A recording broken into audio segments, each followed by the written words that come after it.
Hi, I'm Doc Owen with Action Figure Times. We're continuing to look at the Marvel Legends reboot, Wave 1. We're going to look today at the number 2 figure in the series, which is Hope Summers. Now again, feel free to flame me over my ignorance of all things Marvel. It's been a long time since I've read Marvel comics, so hey. Well, so here we have Hope Summers. I think it's cool that they include, this is the Terrax line, and they include Terrax's head and his axe. I dig the fact that very early on we get his weapon and get to kind of get a good look at his head. That's kind of cool. Now, she would not be the adopted daughter of Cable unless she had a big honking gun. I mean, that just screams, hey, I'm related to Cable, doesn't it? That big honking gun right there, that's huge. Anyway, looking at the package, again, this does say it's Terrax, the Terrax series, and then here on the side it gives you a list of where all the pieces and things are. Decent McGinnis-looking artwork here.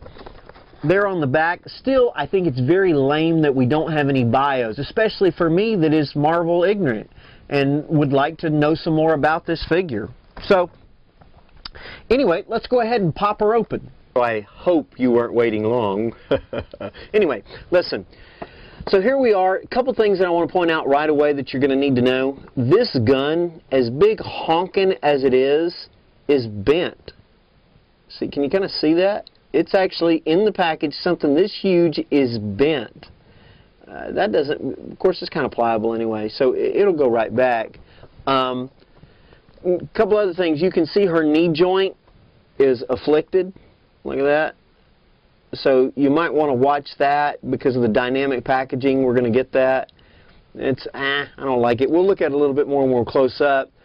You know, she's got her little cape serape deal on. You'd think now that she was back in the present, she might, like, trade up for some clothes or something. I mean, I've seen better stuff than this at Goodwill, but maybe it's a reminder thing, or maybe she doesn't wear it anymore and I'm just way behind the times. If you look at her face, I actually think that is a beautiful sculpt. I think that is actually very good. They did a good job on the hair.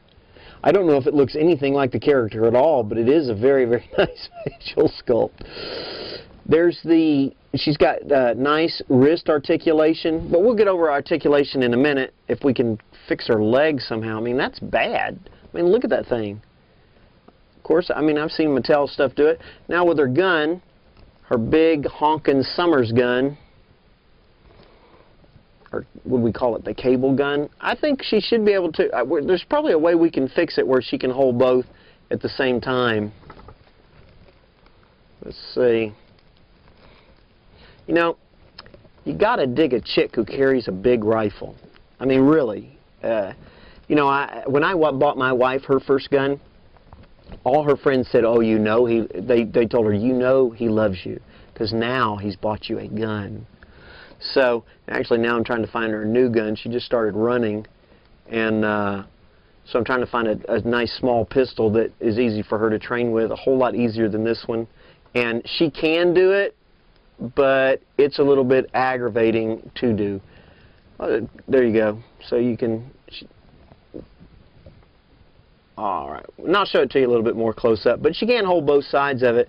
Kind of an afflicted way to hold the pistol. Maybe if she was hiding behind a wall and trying to shoot you like we were in Gears of War or something like that, shooting out behind the wall, maybe something like that. But all in all, I'll leave my other comments for when we look at her close up. Oh, before we go, check this out. This is her page. This is number 2. No, this is the wrong one. Sorry about that. Here we go. Now we have number 2. This talks about his name is Tyros and things. The back gives the piece. Tells you again to go look at Fantastic Four 210. Tells you right here where the piece is on there. This is kind of a neat idea. I mean, it gives you a little bit of background. Now, I get a couple Terrax pieces with this. I get his head, which I think is a Jim Dandy. I mean, that actually looks very, very nice. Now, his axe. This looks to be, it came in 2 pieces, inside with Hope.